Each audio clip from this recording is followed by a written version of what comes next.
Downwell is a so-called roguelike game, originally designed for the mobile, like iOS and stuff like that. And so it's a side-scrolling roguelike platformer where you drop down a well. So the first thing I thought when I played this game was, why on earth is this guy leaving his beautiful life in the above world where there's a nice tree, a nice bench to relax? Why is he jumping into this well? I don't know. Can I spoil the story? So or not? right. So I eventually found out why. Yeah. So I don't think it would be fair to spoil the story. But I guess maybe one thing we could say then is that it's not a bottomless pit. No, it's a rescue mission of sorts, I guess. Yeah, right. And I had no clue. And then when I saw it, I was like, okay, all right. Now I understand why. Maybe I might do the same. Maybe I would jump down in that well as well for the same reasons. Yeah. Oh yeah, I would totally do that. Yeah, for sure. So what inspired such a game? Actually, even though I did the sound design for Downwell, and Ojiro did the programming and the game design, and even though I've seen his talks and interviews about it, I still don't really remember why he wanted to make the game. But he did. It's good. Yeah, I'm glad you did. Yeah. So wait, so you how much influence did you have on the actual game itself? Okay, so at first Ojiro had made probably like, I don't even know, like 10 revisions at least on the game. And then I met him in GDC at the Game Developers Conference in San Francisco. Was it 2015? Yeah, last year's GDC I met him over there and at a Devolver party. And then I tried his game. I was like, oh wow, what is this? And I played it a bit and I was like, oh man, is someone doing sounds for you? And he's like, nope. And then he like looked at me like, do you want to do sounds for it? I'm like, yes, I do. And then, and at the same time, I was hanging around with my good friend Eirik Suhre, who does music. He did music for Spelunky, and he made a track for Hotline Miami and stuff like that. And I was hanging around with him, and then he tried the game too, and he was like, so who's doing music? And the same thing happened, and Eirik became the composer for Downwell. So then a few weeks after GDC, we got like our contracts sorted and so on and so on and so on. We started working on the game. So pretty much how it went. At first, Ojiro had a bunch ready, and we just worked on top of that. But then we kind of hung out in Skype and stuff all the time, and just would bounce ideas back and forth. And some of those ideas would end up in the game. Some would influence stuff that were already in the game. So it was really organic. Like all three of us making the game, we all kind of had our own small influence over the overall experience. Oh, nice. Yeah. Do you have programming experience yourself? I mean, like, could you program? Yes. Oh, okay. Yeah. Like, I've made my own games. Actually, it's kind of a funny thing. Like, I made my own games for way more years than I've done sounds for games. But people know me as a sound designer for games. But, like, a lot of people don't know about my, like, own games side. Except for now, because I'm making my own, my first own commercial game called Tormentor X Punisher. Published by Raw Fury. So, yeah, I also make games myself. Most developers, they have like prototypes of games. Even if it's like incomplete, they might have something on Congregate or something along those lines. Do you have anything like that? There used to be this old yo-yo games. Well, I love these games, by the way. I love when they're like these old things, and it's like it really means nothing. Yeah, exactly. It's I don't think it was even called yo-yo games back then. It was or maybe I can't remember. It was like the old Game Maker forums. So I had some stuff over there. They had like this portal where you could play, but like Game Maker made games. I had some stuff over there, and then I had some games posted in a small forum called Poppingcast. But other than that, it was just random game forums. I didn't really have like web page hub that I would use. It was just random stuff. So do you think if I try to hunt those games down and try to like see them, you think they'll still be there? Probably not. I'm gonna try it anyway. Like a lot of the forums I were at were like super old forums, like really how would I explain? Like really like not that huge user bases, and a lot of them have just disappeared. Pretty much. Yeah, I can imagine. I'm guessing when you first saw this game at GDC, pretty much the design was already there, the main frame of the game. Do you know what may have inspired the vertical design? How come he didn't decide to pick up the full screen? So the game was I think the original idea for Orihiro was to make a game for the phone, like a phone, like an iPhone, pretty much. And then he was like, all the designs in the game kind of cater to you playing on a mobile phone. So that's why he only has 3 buttons: it's left, right, and jump. And the jump also acts as a shoot button. So you only have like he said he wanted only a maximum of 3 buttons in the game for the core gameplay. And then the Tate mode, so-called Tate mode, which is the flipped screen. So you have like longer screen. Yeah, you can flip the screen yourself. So that just makes sense in a mobile game. Yeah. Like that. I mean, you hold your phone normally like that. So I guess that's the reason. Pretty much. Yeah. That's probably the reason. Yeah. Yeah. I was actually gonna ask if it was originally designed for a phone first, because I played this on the PlayStation 4, and the controls are perfect. Right. I couldn't imagine doing this on the phone. Did you guys have some different version of controls for the phone at some point, and then you actually decided to go with the touch screen controls?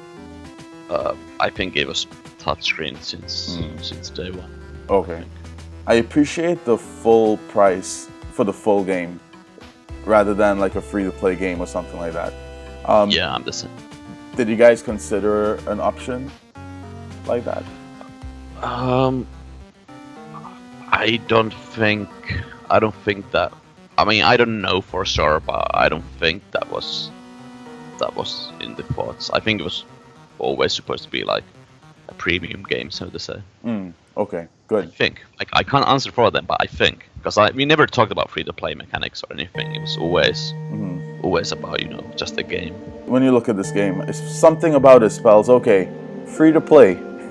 Come to me, free to play. But no, not at all. And I'm really happy that it's not free to play. Yeah, I have a personal issue with free-to-play games. I've never really got in. Like, there are some games that pull it well, like Hearthstone, for instance. That's a game that kind of works for free-to-play. But I think the reason why Blizzard could do a good free-to-play game is because they were already a huge, massive, successful company. Right. They already had like the money behind to do a game that is essentially free-to-play. It's like you don't really need to use any money for the game. Everything you spend is just for extra. Right. You don't really need to use your money except for the adventure thingies, but they're like almost like their own games already. So yeah, it's kind of a game that I think caters well for that. But then there's a bunch of other free-to-play games like that's one of the biggest reasons why I don't really play mobile games myself that much. Me too. It's like I used to be way into that stuff. Like when mobile games started popping up, and I was like, oh wow, I can play a action on my phone. I was like, oh, this is the greatest. But then suddenly the trend of like free-to-play started popping up, and it was like, I can almost play the game, but I have to pay to get this thing, then I have to pay to get that thing, and then I have to wait 20 minutes and watch ads or pay €1 or something like that. It's like, man, to me that's not really fun anymore. It's just weird. You're literally paying to progress, and yeah, absolutely. yeah, it's not really my thing. Yeah.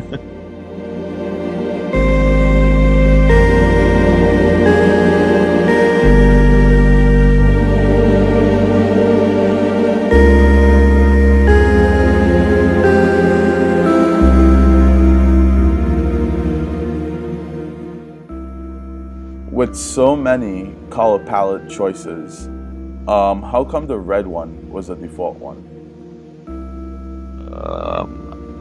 I think that's just how he made the game first. Actually, I remember when palettes came. That was just the general art style he had, Ojiro had in mind, and I guess red is. I don't know this for a fact, but I think it's pretty universal that it's like. Actually, no. Somewhere I read that it's actually kind of a happy thing in China or something. Well, I think it's just because red is dramatically different to black and white. So I guess just a color, just like aesthetically, a color that works in that kind of palette, like pops out. And I don't know, but I don't know why. But I remember when the palettes came, and that was like, Ojiro was like, oh man, should I have done this and this color? And then he was like, well, what if I just make a palette system, and then now you can choose what the game looks like yourself. The default is my default as well. I can't play in any other color. I think once you get stuck to one, you kind of have to stick to it, because then you have to readjust your thinking a little. Yeah, and I mean, it's design, like how I see it is, it's a bit like games. Like one thing I don't like about games is having difficulty curves. You have like easy, normal, and hard, and then very hard. Because I don't know which one of these was the intended. Because like normal doesn't mean normal. For some games, hard is normal, and it's just like which one of these is the intended like experience. So I usually just take normal, and I just play along that. Okay, this is normal, like they say, normal. Like I don't like difficulty curves. I like when it's the game, and then if you have like an extra hard mode, that's why. Because hard mode means it's just the same game but harder. When you're talking about it in terms like that, I'm thinking about Resident Evil. From my memory, maybe I'm wrong. Like you start off and you could just only select the standard difficulty. Maybe it's just me. I'm talking about the older games. Like I just remember playing Resident Evil, and you started, and that was it. And then when you beat it, then you had the option of of a different difficulty. And Grand Theft Auto, like you literally, there's no menu. You just jump into the game. Yeah. Grand Theft Auto 3, that is. I'm old. Yeah, I haven't played, like, the last Resident Evil I played was, like, number 4 for the Wii, and I played that for, like, 2 minutes, so I don't really have that many memories of Resident Evil. Oh, okay. Yeah. Well, I played number 2 a lot when it came out. PS1, I guess, Yeah. But yeah. I mean, that's how I think. It's kind of wrong to say that's how games should be, but I don't know. To me, that feels like, I mean, it's the intended experience. Yeah. I totally get what you're saying. Did you guys learn anything from using palettes? From using like different shades to like maybe show depth or something along those lines? Oh, I can't. I don't know. I can't answer. Yeah. I can't answer. Yeah. No, Sound-related questions are easier. Yeah. I know. I didn't quite understand the wall jump. Like when you jump, you could jump from the wall, but you can only do it once per jump. Do you know what the reason for that was? So the funny thing about wall jump is, we made the game, and I didn't even know we had a wall jump until I saw other players do it. So I have no idea. To me, it was like I worked on the game and I didn't know there was a wall jump. So, to me, like design-wise, I can't remember. I hope we have a sound for it. No, I don't know. I don't think there was. I don't know. I don't know. To me, it's like, because usually when I work with developers, I ask for a list of all the actions that you can perform in the game. Like, open a door, fall down or like jump or double jump, triple jump, and so on and so on. So that was like not in the list, and we never talked about it, and it never really came up, and I never thought to do it myself because kind of, you know, it's one of those like skill moves you have to really master the trick to make it happen, and I never even knew it was possible, so I never did it. So so it's one of these things. I saw some streamer play and they did a wall jump. I was like, what? Oh no. And then I realized, oh no, I don't think I have a sound for that. Yeah, I think it just might be like a regular jump sound. Yeah. In fact, the first time I did it, I didn't realize I did it, and then when I did it again, I questioned if I had like some special power up or something, and I just didn't know. But no, I think that's how it is. I know a lot of these you may not be able to answer, but thankfully there are not too many more questions.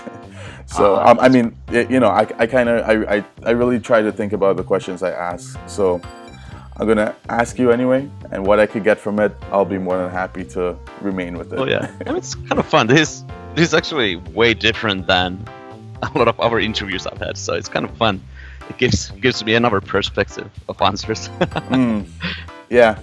It's I guess it's not an interview. Like I'm not monetizing this in any way. I'm just kind of just doing it really to learn. Really, yeah. You know, not only about the game, but so that I could tell students about these experiences as well.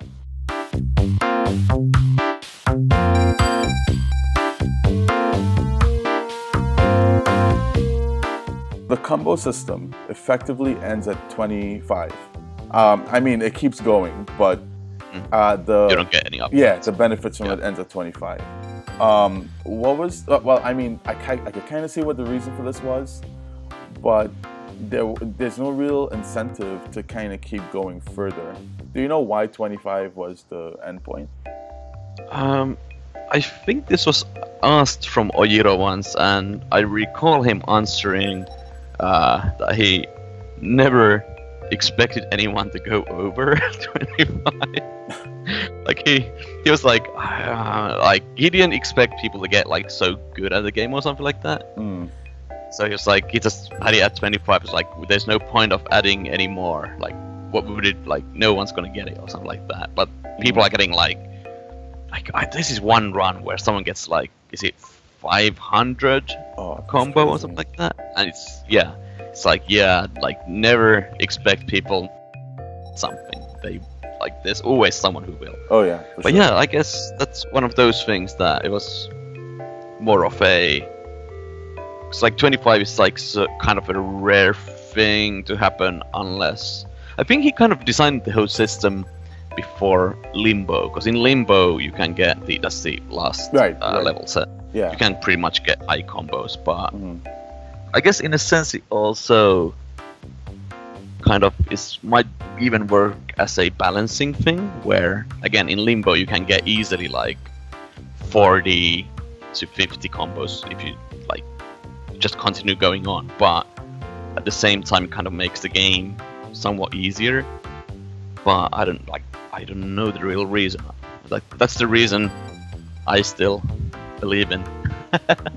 I don't really do the leaderboard stuff, but I did do a little research, and I understand that there's a leaderboard, and that information is part of the leaderboard information. So oh yeah, probably yeah. So at least, you know, it's not for nothing, and it does keep counting. So I'm quite happy to end at 25, literally. Oh yeah. You know.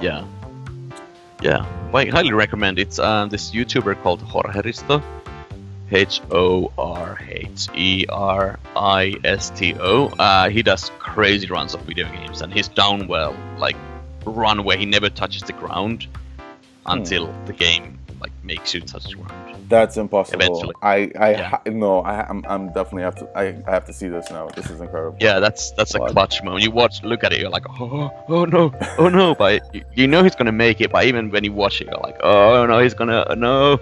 Wow. So good. Okay. So good. I have to see this. This is it's insane.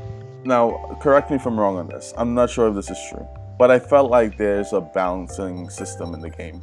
For example, if I'm playing with, let's say, the guy that you start off with that has 6 lives, it's slightly more difficult than if you start off with the guy with 4 lives.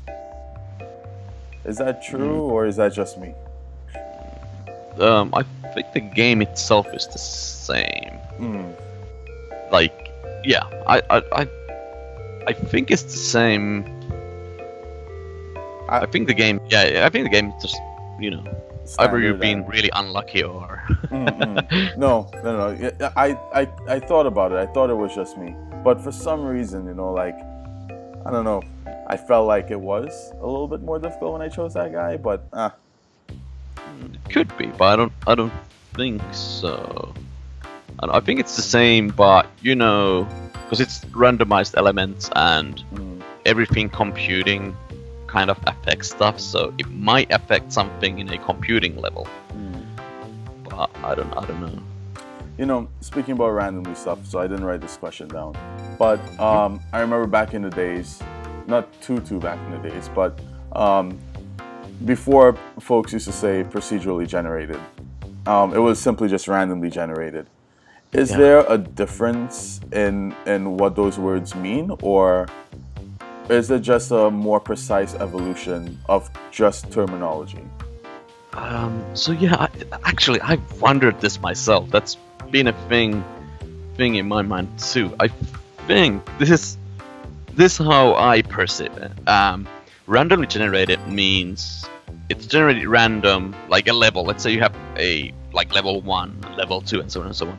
Level 1, random generated, generates it at the start of the level, and it's random.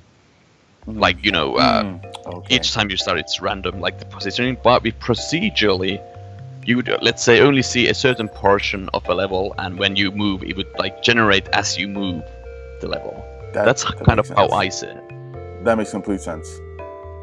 Yeah. That's how I feel it might be, but I don't know. It might also be, you know, just mixed in translation kind of a thing. Yeah, but what you said makes complete sense, though.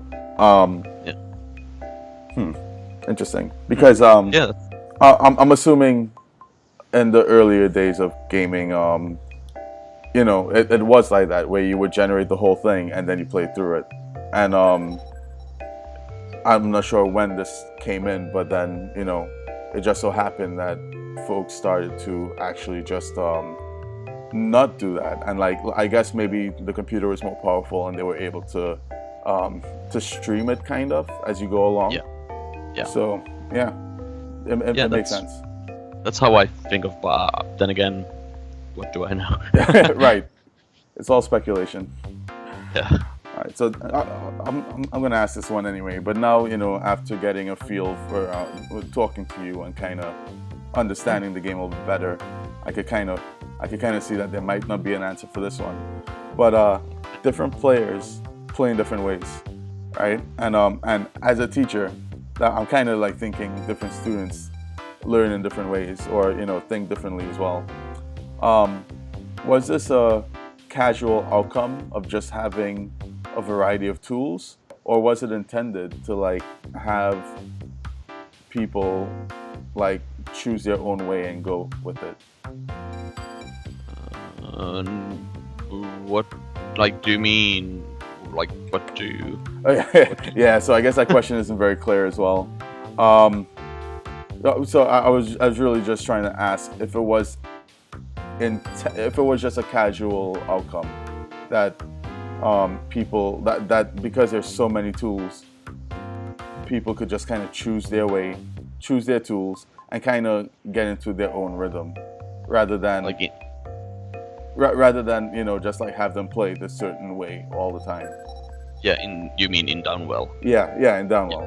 Oh yeah, because you can choose in the beginning like your mode, but then again those are like unlocked. So I guess it was intended that you'd first play with your like normal mode, pretty much. Like, you know, you start off with only the normal way to go down, and then you find weapons, and then you unlock these different player modes, and I guess they're more for like a challenge, or like just something to mix up the game a bit. Like, it's still the same game, but when you have like a character who can't get upgrades, or, for instance, or something like that, it already changes the dynamics of the game, so on and so on. So I guess it's just more of a, if you want to try and challenge yourself and play the game differently. Yeah. I guess that's pretty much the idea behind it. it's like an easy way. Like that's a game that for which something like that is easily done and changes the experience somewhat. So it's like makes sense to put it in. How did the time void come to be? Oh wow, man. So for design questions, Ojiro gave a really good GDC talk, or really fun and informative GDC talk. You can find it from the GDC vault, or on probably YouTube even. You just go Ojiro Fumoto Downwell GDC talk, or Game Developers talk, and he gave a good talk about the design of Downwell. Really? And he goes through the roots and the design elements and ideas for the game. It's really good. Yeah. Informative, entertaining. I'm gonna have to look that up. I didn't know. Yeah, it's a good is it like half an hour talk or so? Yeah, it's really good. All right. Yes. So I can't remember time voids. I mean, time void was just to have like a kind of a room that gives you, an upgrade or money or something, just for like more exploration. And then when it stops the time, it was just to make it kind of make more sense in the game world, kind of thing. But I think he talks about that in the talk. Like, sorry that I can't give a better answer. Yeah, no. I totally get it. In the same line of thought, how did you guys come up with sushi or curry for Extra Life? I mean, Ojiro is from Japan, so I guess it's local delicacy, like delicacy. Well, how do you say that word in English, actually? Delicacies? Like food? Yeah, no, delicacies. Delicacies, yeah, that's right. I think so. Yeah. Language barrier. I just thought that was interesting. Are there any Easter eggs or other things that a casual gamer may not easily be able to see? Yes. I've asked a similar question to someone else before, and the response was exactly the same. A long yes. Anything that you could give away, maybe, or hint at? No. Okay. No, because actually I don't even know how to get them. I know there is one, but like even though I worked on the game, I'm still not sure how you access at least one of them. I don't know if there's actually. I think there's only one Easter egg in the game, but I could be wrong. I mean, actually, I mean, I don't know. Are these really? I mean, there are a few Easter eggs in the game, and one is a thing that you have to somehow unlock, but I don't know how. That's like this is not me being coy. It's just I don't know. I don't actually know. But then there's a few like cameo Easter eggs. Really? Huh. Yeah, like Limbo has drawings from other artists over there. Like some of the things that you see might be from like different artists and like visual artists. And then in the Aquafire, the third level, the underwater one, there's a enemy that you can encounter that's from another game made by Yukio Kallio, me and Yukio Kallio, called Scoober. Huh. Small jam game. You might see like one of the enemies from Scoober. Okay. It's like a small Easter egg. Yeah, no. That's.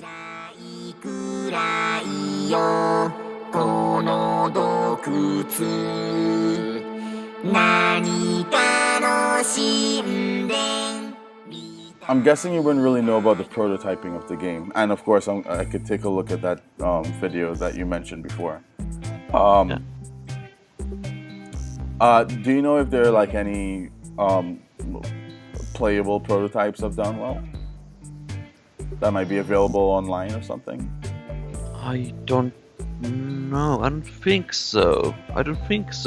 But maybe. I think like Ojiro did a thing before Downwell where he made, was it one game a month for a year or something like that? And I think one of those might have been like a really, really early, not really a prototype for Downwell, but something that Downwell kind of took off from. But I think he goes through that in his GDC talk as well. The talk goes through the different like prototype phases, and the game was way different when he started out. There was no shooting, no. I don't think it even had enemies. So just running away from boulders, stuff like that. So yeah, that's a really interesting video. You're gonna see so many variations of the game until it kind of started to resemble the game is now. Yeah, very interesting. Yeah. How did you get into the gaming field? Ooh.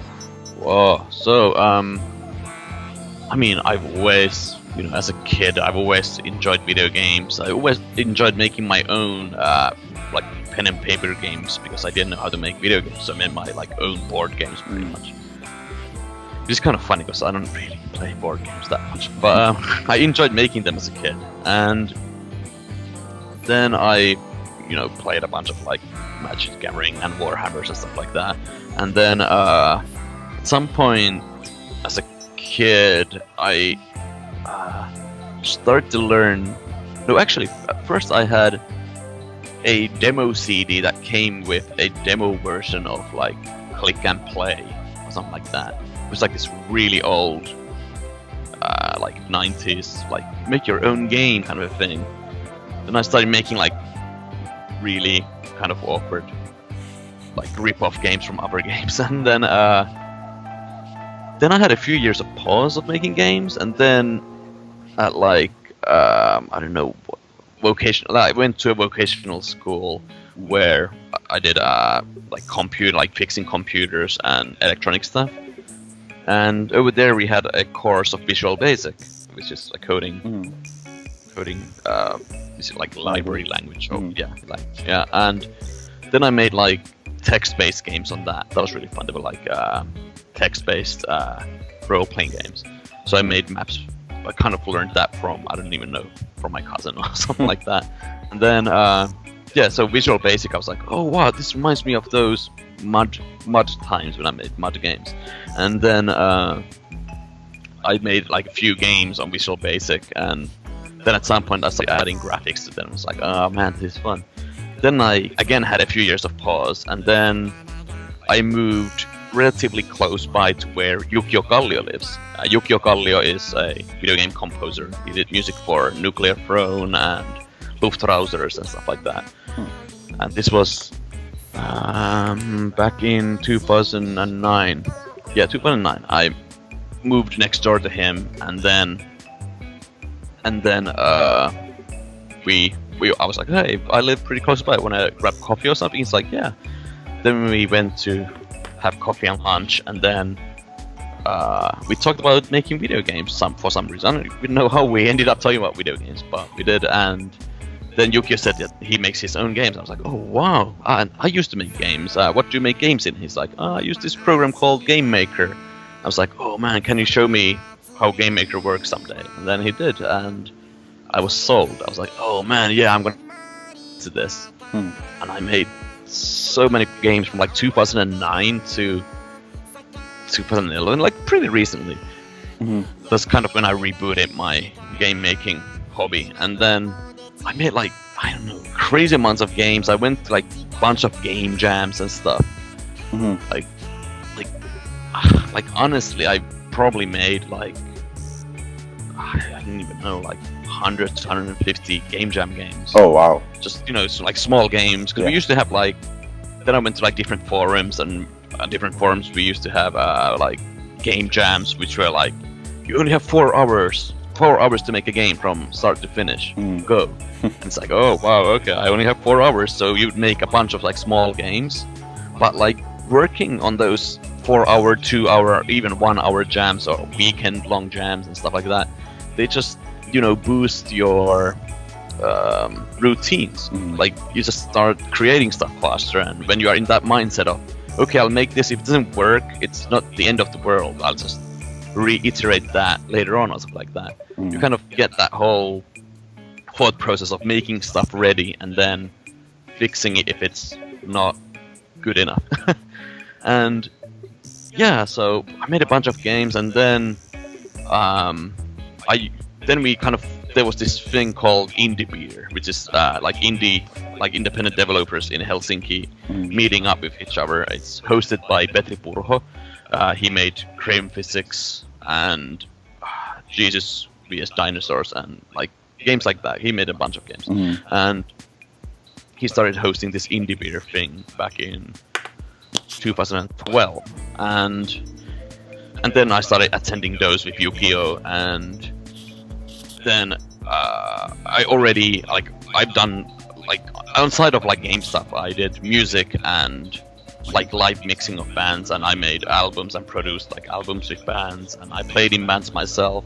Like I had a whole like music background behind me that's always kind of been like my driving thing, and then like some years ago I decided to do like sounds for movies and stuff. Like I really want to get into movies and TV productions and stuff. And I started a vocational school in 2009 to kind of boost up my sound skills and kind of learn into the TV world a bit more. And I got into a school, and that's the same time I started making my own games, 2009, like in a more proper fashion. And I started making sounds for my own games. And then people, like back then, like let's go forwards a few years. Sorry, this is a bit winding here and there. I hope this makes sense. Yeah, it is. Then, so yeah, let's go forwards to 2012 in the beer. Like, so people knew I do sounds for games, and I make my own games as well. But the sound thing is what kind of stuck into people's heads. They were like, "Oh, you make sounds for games." Like, there's not that many people that kind of like. There's a bunch of people who make sounds for games, but not that many people seem to really travel around to events and stuff. So it was kind of, in a sense, maybe even like somewhat exotic to people. They're like, "Oh, wow, sounds for games," and they're like, "Well, our games need sound." And so in Indie Beer, I kind of became that sound guy who makes sounds, not just music, but sounds for games. And Indie Beer, I met into this guy named Johannes Vuorinen, and we talked a bit, and then he was like, "Oh, so you make sounds for games?" I'm like, "Yep. So we have this game that needs sounds. Do you want to come to our office and check it out?" I was like, "Yeah, yes, I do." And then I went to their office, and they were making this game called Badland, which was a huge mobile hit. And it wasn't released, and it was still like they were still like prototyping it, like working on it.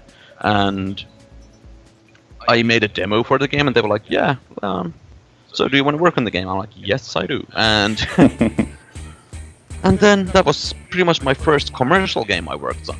Like, I had done all these game jams and like jam games or whatever, and this was my first commercial game in 2012, and it became, luckily to me, a massive hit. Yeah. Wow. And the same I worked on. I mean, then again, I also knew like the Vlambeer guys who made Nuclear Throne and Luftrausers and Super Crate Box and so on, Ridiculous Fishing. I knew them from like the game jam scenes as well. So as I was making Badland, they were making this jam game for Mojam, and I joined that, and that became Wasteland Kings, which then later on turned to be Nuclear Throne. And Nuclear Throne was also a pretty big hit. So I was kind of lucky to have my first two proper commercial games to be like pretty successful. Really? Wow. Wow. Luck or what? I mean, that's crazy. Yeah, at first, like, thing is, I mean, it's kind of weird. It's luck. I would say it's like 60% luck to meet people. Then it's 40%, like 50% luck, 50% of skill. You deciding what to do with that luck. Okay. Oh yeah. Like right. communication and like deciding things and prioritizing things. It's like, what a ride. Like with Nuclear Throne, we made that game for 3 years, and wow. During those years I would go to events a lot. I would also go to events to promote Badland as well. I would meet people at the events.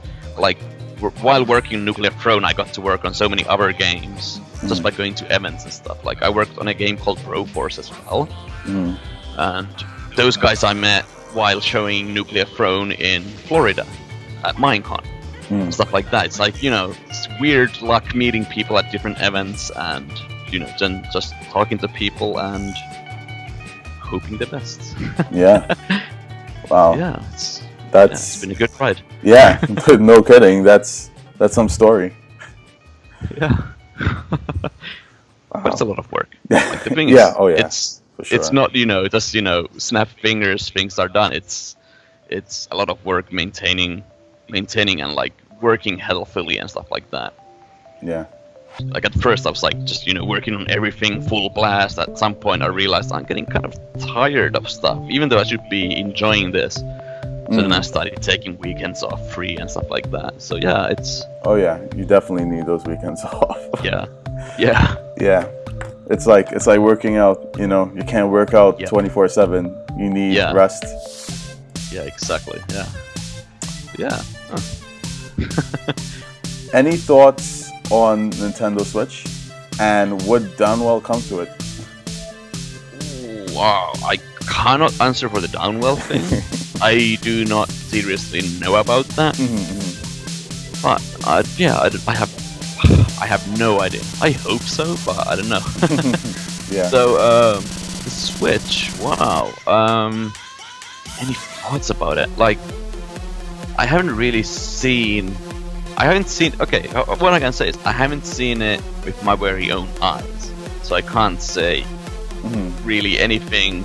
It's like, I mean, I've seen videos before about games and game consoles and stuff, and promotional videos are a way another story than an actual product. Right. Right. I mean, there's a video called Ubisoft Downgrades that tells a lot. I have to write that down now. So that's how I see marketing videos and like marketing events. Like something that's shown in E3 is probably not the experience you'll see on a released thingy. That's also, like, now that I'm making my own commercial games, that's my kind of... my idea is not to do promotional films that kind of don't show the game as the game. Like, if I do a game, like, you know, a gameplay trailer, I would just show the actual gameplay instead of, you know, like, kind of sugarcoating it. Yeah. I always prefer to see some gameplay footage over a trailer. Yeah. And even then, you know, you're not quite sure what you're really seeing. Yeah. Until you play it. Yeah. But as an idea, the Switch is pretty brilliant. Like, the idea is good, but I mean, will it work? We'll see. Like, I would love to play stuff like, well, okay, Skyrim is kind of getting a bit old, but I would love to play like games of that caliber, like on a plane or something. That would, you know, that would be brilliant. But... Yeah. And the new Zelda looks pretty good. Yeah. It actually looks like a Zelda that I might enjoy. Like, I'm a bit of a weird person. I don't really enjoy Zelda games. Is that so? Yeah, I just never got... The puzzles are always... They're trying to be smart, but when you try to apply another solution for the puzzle, it just doesn't work, which kind of sometimes breaks the feeling of a coherent world. Like, there's a few Zelda games where, like... Oh no, what a rant. There's going to be a rant about Zelda now. People are going to hate me. So, so on Ocarina of Time, there's a thing that I hate over everything. So, it's one of the first puzzles even. Like, when you have to get inside the fish dude's belly. Yeah.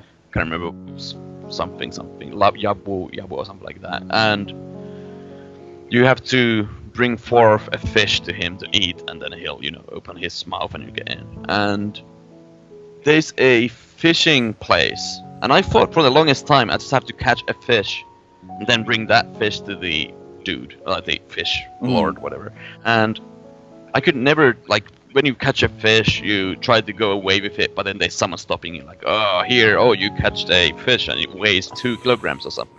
I'm like, yeah, cool, but I need to take this fish to the Lord Fish dude, and then the game just wouldn't let me do that, and I was stuck for the longest time. I'm like, so I fish for the fish, I should take the fish to that person, but that person is stopping me. How do I do this? I tried to, like, find all the possible routes to how to eat the fish and stuff like that. But apparently, like, then like I just couldn't get through it, and this was like the new one, the 3DS version of the game, and I'm like, oh, how do I do this? And then I had a friend who played Zelda previous, and he's like, oh, you have to drink the milk carton, and then with the milk carton you have to pick up a fish from this pond over here. I'm like, what? that's what? Just couldn't believe it that was the actual puzzle. It just doesn't make sense. And then there's another Zelda game, the top-down one, Link Between Worlds. Yeah. Mm-hmm. And in that one... For the 3DS you're talking about? Yeah. Okay. Yeah, I play most of my games these days with like either 3DS or PS Vita to travel a bunch. So yeah, in that game, there are these switches that you have to like hit with something, and they turn, you know, from, I don't know, red to blue or something like that. And there was this one switch, and I found a way to I thought I found a way to activate switches, because that same tactic worked for other exactly same switches in another puzzle, but then I found the way to use that way in another puzzle with switches, which should have worked, because game is like, clever, you used that physical thing to do that, and I tried to use that in another puzzle, and just wouldn't work, and that kind of broke the illusion of, you know, like, you know, being smart in that world. Instead of being smart, you have to follow their exact ways of solving the puzzle. And then, to me, kind of, I mean, it's okay. Like, as a game design, that's a good thing. But when they're trying to sell me a world that's kind of open to you to experiment, but then your experiments don't work because they decided it wouldn't work here, it kind of just breaks it to me. I totally get what you're saying, and you know, while you're talking about this, I keep thinking in my mind the analog to like when I'm teaching a math lesson. Yeah. You know, students tend to think in one direction rather than, you know, there are so many different ways you could approach this one question. How to find that one angle over there. You don't have to do this one thing. Yeah. And it's funny that you mentioned that part about catching the fish.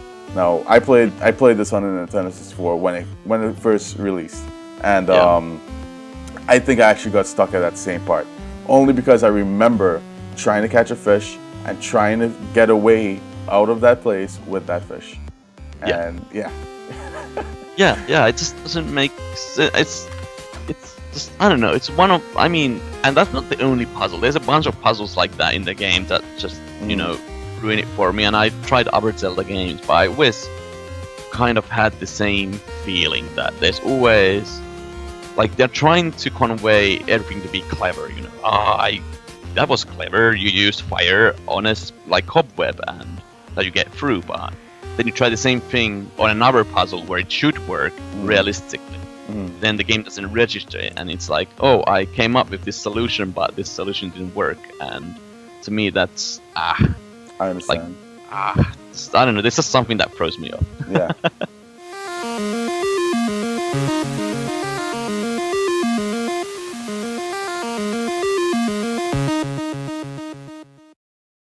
Any hidden gems?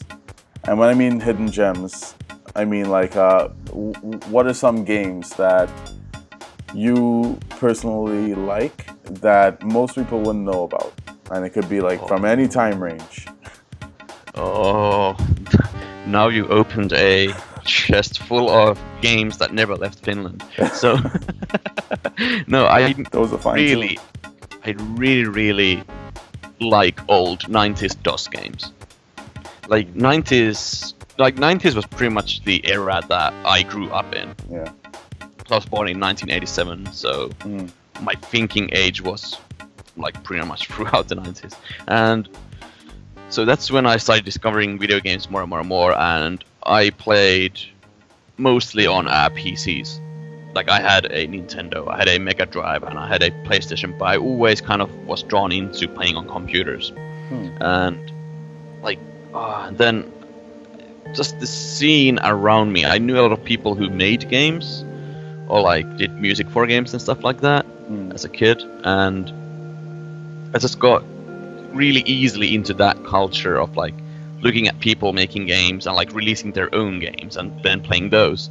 I really got to play a bunch of cool games like this game series called Tapan Kaikki, a Finnish game series. That's if you translate it, it's a really dumb name. Tapan Kaikki means I kill all. It's a dumb name for a game, but it's a cool top-down shooter game. It's pretty much like Hotline Miami meets... Well, it's like Hotline Miami, but like, 12 years before Hotline Miami.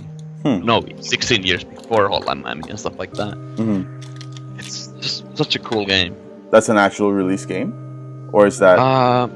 It's not like published by anyone. It's like DOS games back then. But you can find this on the internet. They're still playable. And then there was like some bigger published games like Abuse. That was a really good game. It's a horrible name for a game, by the way. Horrible thing to Google. But the game itself is like Alien vs Predator, but good. Like really good. And oh man, I can't even think. Then there was like Warcraft 2. Yeah. I played Warcraft 1. I didn't really get into that heavily, but Warcraft 2 was like mind blowing. And Diablo. Like I've always liked Blizzard games for some reason. They're really polished and good quality. Oh man, what else? There's so many games. So many games to say that it's hard to come up with. And I really loved Super Nintendo era stuff. I never had a Super Nintendo, which I only got to play them at like fairs or like random friends' places a bit. Like I used to play like MEGAMAN X. Always when I saw MEGAMAN X, I'd be like, oh, I need to play this. Just being blown away by stuff like Super CastleVania and stuff like that. It was just, it's way cool. I think you did yourself a disservice by not having a Super Nintendo. Yeah. Then again, I got the Mega Drive at some point, and I was really like I saw it in a shop in a store like when Mega Drive came out, and they had like Sonic being like the mascot, like the Super Mario of Sega, and I was like, oh, the colors, these are amazing. And then we got a second-hand Mega Drive from my cousin and a TV from my cousin, and I was like going right into my room. I was like, oh, this is a dream come true. Then I plug in the TV, and something had happened on the way back home, and my TV was black and white. I had no colors. I was like, oh no, where are the colors? Sonic, no. And I played Mega Drive black and white. Like, wow. Like half of my PlayStation era, I played black and white. And it sucked. Yeah, that must be the craziest story I've heard in a while. Yeah. No. So sad. Wow. So sad. I feel sorry for you. Well, actually, sorry. Quickly. Quake 1, the multiplayer of Quake 1, that I played, like the Quake Team Fortress. I played that a bunch at school. We used to stay at school, like we had a pretty modern school. It was like a really new school, and we had a bunch of computers and internet at the school. And so, it feels weird to say those things now, but like they're like every school has that these days, but back then they didn't. And then so when school would end, we would actually hide in the school building, and when everyone left, we would just stay over and play Quake Team Fortress for hours inside the school secretly. Wow, that's crazy. Wait, but what wasn't Quake? Even Quake 1, wasn't that like a game rated? Well, what's it even rated? I don't even know. I don't know. I'm surprised I would be in a school. Oh, yeah, it was. So the thing is, when you have like kids and computers, especially at that time when computers weren't really that widely used, like in households and stuff, we knew the computers better than the teachers did. So we just hid the games. That they didn't know they were even in the computers until someone got busted from playing like Counter-Strike or something. You got some good stories, man. You have some really good stories. So I was gonna end the interview there, but it would be really bad if I didn't mention anything about the music of Downwell. Oh yeah. Because the music in Downwell it's really nice. It's really well done. It gives you a good sense of atmosphere. Could you? I don't really have any questions about it. Is there any type of history about it that you could give? So the music was composed by Eirik Suhre, so the guy who made music for Spelunky, Horheristo, Super Great Box, and stuff like that. So and also Ridiculous Fishing. He did the music. I did the sound design. So I did all the jumps, shooting, enemies dying, and like all those sounds. And he did the music, and we both jammed at the same time. So how I like to work on sounds, like doing the overall sound design, I like to work with the composer directly. So we both work at the same time and like going through the same, like we go through, how do I say it's like design ideas of like how much bass they will use on a track. So I know how much bass to use on my sound effects for that level and stuff like that. I kind of like to make things a neat packet. So we went through like a bunch of design ideas, and the music they came pretty organically. Like Eirik wanted to do something kind of Metroidy and kind of like so-called quotation mark gangster sounding. Like he wanted like that, like groovy feeling, but also have the melancholy of like Metroid game series.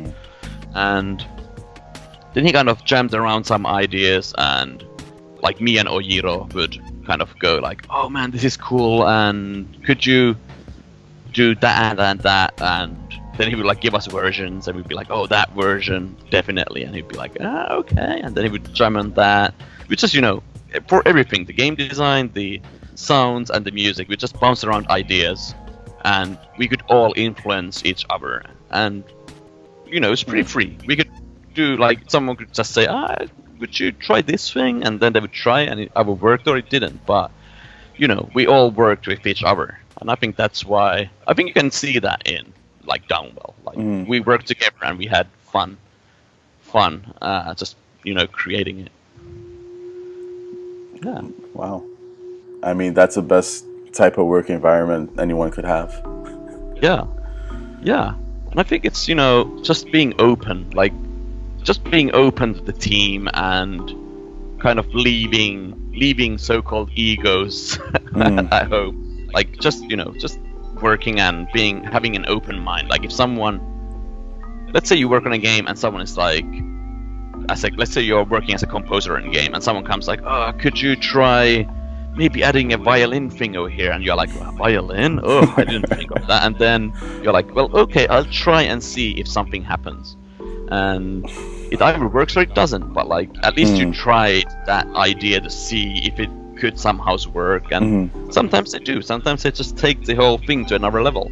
And same with like game design. If you're making a game, programming a game, and someone's like, oh, could you add a triple jump after a double jump? And you're like, I don't know, it will probably not work. But and if you stay in that zone, you'll never really progress, I don't think. Like if you go like, oh, well, I'll try, let's give it a try, let's see if it will break puzzles or something. Then you add that third jump and you're like, oh wow, this made the game feel way better. Like, then you learn something. Speaking about adding stuff, was there anything that you guys thought about adding and it didn't, you guys ended up not adding it in? Oh, yes, I kind of remember having something. Yes, actually, yes. The shopkeeper. You could actually steal from the shopkeeper. What? Yeah, you could actually steal from the shopkeeper, and he would get mad at you, and he would attack you.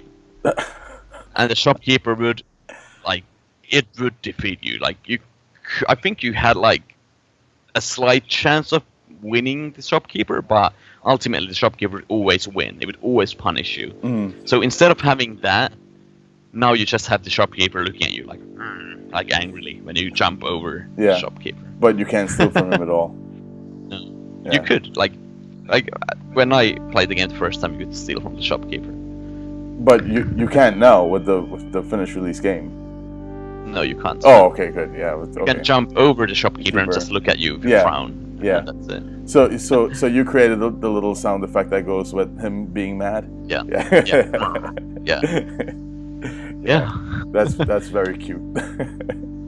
Yeah, actually, sound-wise, the game was really fun to make because many people, like a lot of people, come to me like, "Oh man, how did you make those?" Because a lot of people expected that I used a program called SFXR, which is like BFXR, which are like synthesizer generators for like bits, like 8-bit style sounds and stuff. But I didn't use that at all, actually. Most of pretty much 90% of the sounds are recorded sounds, just a microphone, me recording stuff. But I recorded them in weird angles and kind of recording stuff so-called in a wrong way, so to say, quotation marks. But I recorded stuff in a weird way that made things sound more like cheapy or like old, old games. But they're mostly recorded sounds, just recorded in a weird way or processed in a weird way. Wow. Like resampled, like that. And like the shopkeeper, that's actually my vocals. Just going like, oh, thank you. Like all the things that he says, like thank you, here you go and stuff. I actually said that, but I just recorded and then warbled in weird ways to kind of sound like a synthesizer. Interesting. Wow.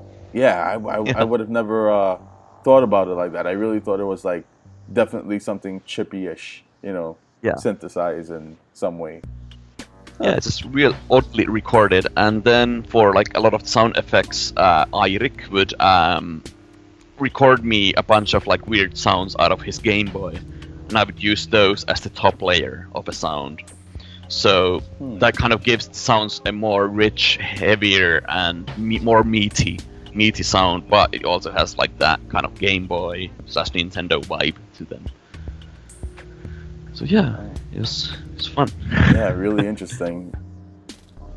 Well, I mean that's really the end of the interview. All right. I just want to thank you again so much for giving me this time. I really appreciate it. I really, I like to honor people's time because it's so precious. I know how difficult it could be. Thank you again so much. Yeah, thank you. Yeah, sorry it took so long to get it. No. It was that's not a problem. Travels and stuff. Yeah. Yeah. All right. Oh well. Well, back to washing dishes for me. Woke up this morning and your cat was gone. It's time to pick out your palette, put your gun boots on. You see the bright moon, a crescent hung above the well. When you descend into the darkness where the monsters dwell. Downwell, downwell, downwell. You're going downwell, downwell, downwell. You're going downwell, downwell, downwell. You're going downwell, downwell, downwell. Perhaps you never should have lived so close to a well that devours what you love the most. And when you die, don't lose sight of your original purpose. Jump right